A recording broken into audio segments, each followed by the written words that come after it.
ఈరోజు మనం తెలుసుకోబోయే అంశం పేరు జలావరణం. ఇది 3వ అధ్యాయంగా మనకుంది. జలావరణం అంటే ఏంటి? మనం ఇంతకుముందు జరిగిన అధ్యాయంలో మనం చర్చించుకున్నాం. భూమి చుట్టుపక్కల ఉన్న ఆవరణాలన్నింటినీ మొత్తాన్ని 4గా విభజించడం జరిగింది. శిలావరణం, జలావరణం, అట్మాస్ఫియర్ లేదా మరొకటి మనకి జీవావరణం కింద చెప్పుకోవడం జరిగింది. ఇలా 4 వర్ణాల్లో శిలావరణం గురించి మనం కిందటి అధ్యాయంలో పూర్తిగా చర్చించుకున్నాం. మరి ఇప్పుడు ఈ జలావరణం అనేది ఏమిటి? దానికి ఉన్న ప్రాముఖ్యత ఏమిటి? ఇప్పుడు ఉదాహరణకి మీరు ఎప్పుడైనా ఆలోచించారా? మనకి కొన్ని వేల సంవత్సరాలుగా వర్షాలు పడుతూనే ఉన్నాయి. వర్షాలు పడినప్పుడు నీరు నేల జారుతూనే ఉంది. మరి ఇలా జారుతున్నటువంటి నీరు ఏమైపోతుంది? ఇన్ని వేల సంవత్సరాలుగా వర్షాలు పడుతూ నీరు జారుతున్నప్పుడు మరి నీరంతా కూడా ఏమైపోతుంది? వాస్తవానికి మానవుడికి ఉపయోగపడే నీటి శాతం కేవలం 1% మాత్రమే. భూమి నీటి గ్రహం అని కూడా పిలుస్తూ ఉంటారు. భూమి మొత్తం కూడా 70% వరకు నీటితో నిండి ఉంటుంది. ఈ యొక్క 70% నీటితో నిండి ఉన్నటువంటి నీటిలో కేవలం 1% మాత్రమే మనకి త్రాగటానికి లేదా వాడుకోవటానికి ఉపయోగపడే నీరు లభిస్తుందంటే ఎందుకు అలాంటి పరిస్థితి ఉందనేది మనం ఈ యొక్క అధ్యాయంలో పూర్తిగా క్షుణ్ణంగా తెలుసుకోబోతున్నాం. మరి ఈ యొక్క ప్రక్రియ ఏదైతే ఉందో దాన్ని మనం జలచక్రం అంటాం. ఇంగ్లీష్లో అయితే వాటర్ సైకిల్ అని కూడా పిలుస్తూ ఉంటారు. మనం దీన్ని జలచక్రం అంటాం. అది ఇంగ్లీష్లో అయితే మనం దీన్ని వాటర్ సైకిల్ అని కూడా పిలుస్తూ ఉంటాం.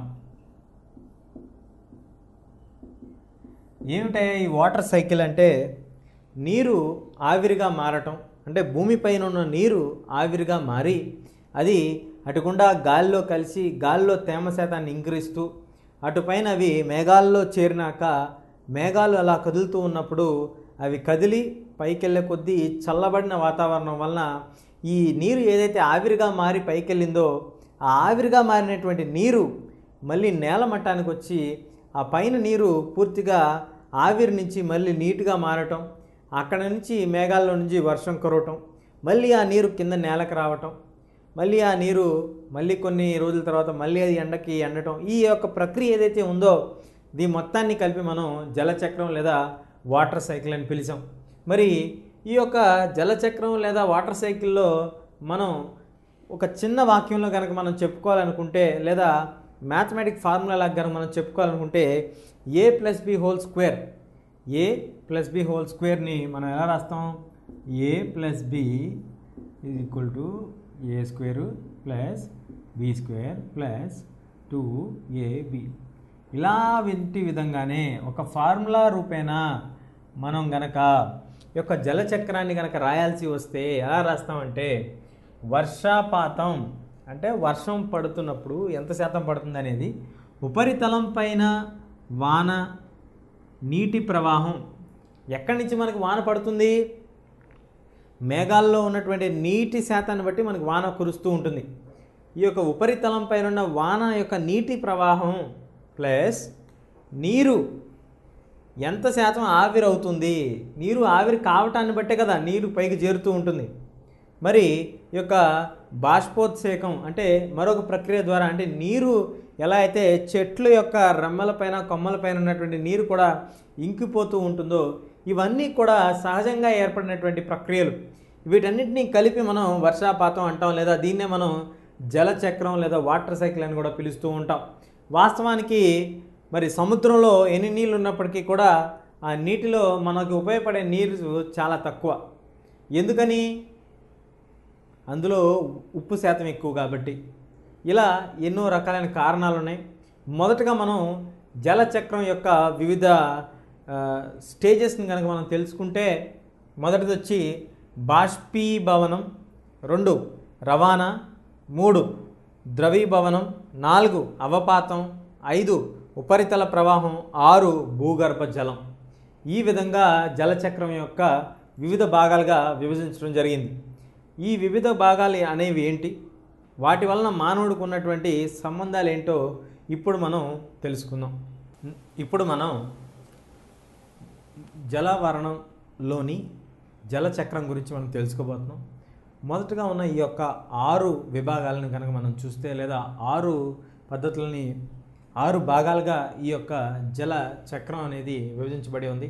మొదటిది వచ్చి బాష్పీభవనం. అంటే భూమిపైన ఉన్నటువంటి నీరు మొత్తం అంటే ఉన్నటువంటి నీరులో కొంత భాగం సౌరశక్తి వలన ప్రభావితం చెంది అది నీటిలో ఆవిరవుతూ ఉంటుంది. ఇలా ఆవిరైనటువంటి నీరు ఆవిరి అవటాన్ని మనం బాష్పీభవనం అని పిలుస్తూ ఉంటాం.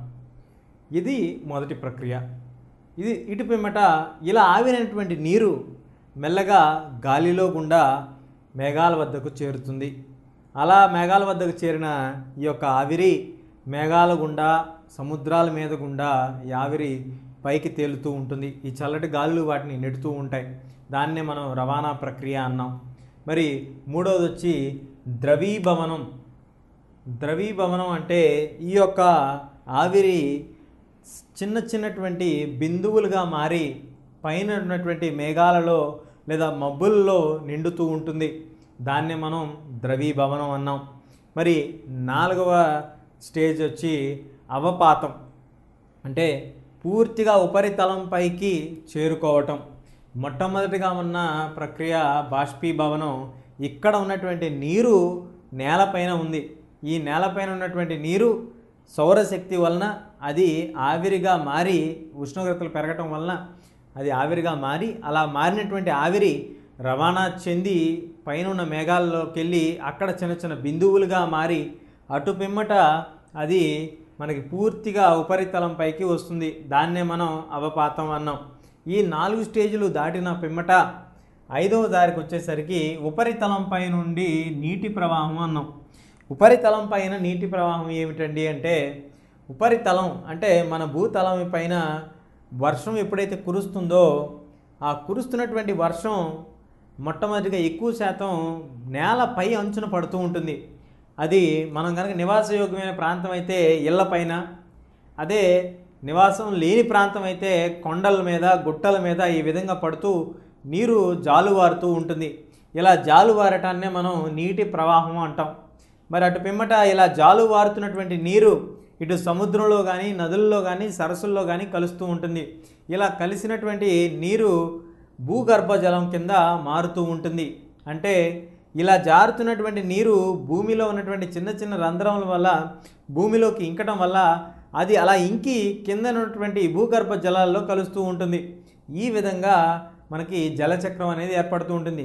ఇలా భూగర్భ జలాల్లోకి ఇంకినటువంటి నీరు మళ్ళీ సౌరశక్తి వలన నేల కనుక వేడెక్కితే ఆ లోపల ఉన్నటువంటి నీటి మట్టం మళ్ళీ ఎండిపోతుంది, లేదా ఆవిరిగా మారి మళ్ళీ గాలిలో తేమగా మారటం, మళ్ళీ అది రవాణా చెందటం, మళ్ళీ చిన్నటువంటి బిందువులుగా మారటం, అట్లా మారినటువంటి బిందువులు మళ్ళీ మబ్బుల్లో మారటం, అటు తర్వాత ఉపరితలంపై ఉండటం, తర్వాత చల్లటి గాలులకి మళ్ళీ అవి నేలకు రాలటం, అలా నేల రానటువంటివి వాన రూపేణా లేదా స్లీట్ రూపేణా నేలకు రావటం, అలా నేల జారుతున్నటువంటివి కొండలపైన, గుట్టలపైన నీటి వరదల ప్రవాహం కురుస్తూ భూగర్భ జలంలోకి ఇంకుతూ ఉంటాయి. ఇది జలచక్రం యొక్క ప్రక్రియ. దీనికి మొత్తం 6 స్టేజీలు ఉన్నాయి. మొదటిది వచ్చి బాష్పీభవనం, 2 రవాణా, 3 ద్రవీభవనం, 4 అవపాతం, 5 ఉపరితలంపై నీటి ప్రవాహం, 6వది చివరిది భూగర్భ జలం. ఇందులో ఏది కూడా మొదటి స్టేజీ అని లేదా చివరి స్టేజీ అనేది లేదు. ఇవి ఎప్పుడు కూడా నిరంతరం జరుగుతూ ఉన్నటువంటి ప్రక్రియ. అందుకే దీన్ని చక్రం అన్నాం. చక్రానికి ఏది మొదలు ఏది చివర అనేది చెప్పడం చాలా కష్టం. అదేవిధంగా ఇక్కడి నుంచి మొదలైన చక్రం ఎప్పుడు ఇలా నడుస్తూనే ఉంటుంది.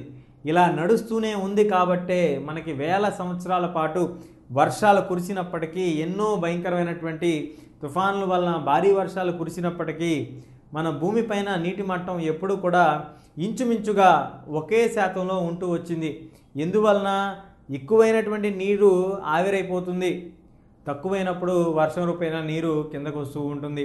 ఈ యొక్క ప్రక్రియ నిరంతరం జరుగుతూ ఉంటుంది కాబట్టి నీటి మట్టం యొక్క సమతుల్యత అనేది ఎప్పుడు అలా ఉంటూ వచ్చిందని మనకి శాస్త్రజ్ఞులు వివరిస్తూ ఉంటారు.